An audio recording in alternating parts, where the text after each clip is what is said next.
attributes, and therefore that impacts the whole process, the development process, the design process, the idea process, all the way through, because you have more constraints around you. Right. And that's an important point here, I think, guys.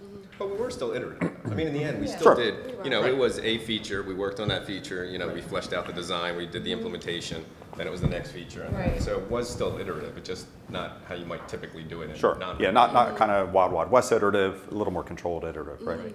Okay, good. So you're obviously pretty sticky with the client then, right? Because this is going to be an ongoing thing. So when you think about the future, we only have 4 or 5 minutes left here.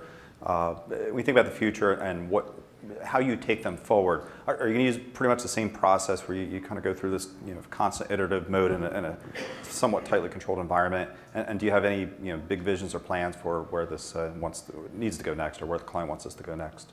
Well, yes, I think Quinn's alluded to a bunch of features that we've identified and kind of have a path forward for how this app can evolve.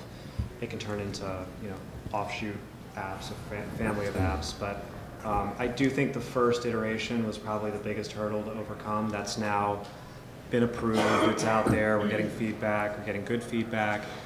So now all the people who are in line to approve things like this have already approved something like this once. So I think it kind of paves our path and smooths our path a little bit for future ideas like this. Good. And we did go about it a little bit differently in our presentations. A lot of our presentations were a pretty big dog and pony show. Like, we definitely showed them every possible situation for the design and the functionality, and it was a little more detailed than you normally would do in a normal client presentation. But Sure. I think we felt the more buttoned up we were and prepared to answer any questions that they would have or caveats of stuff that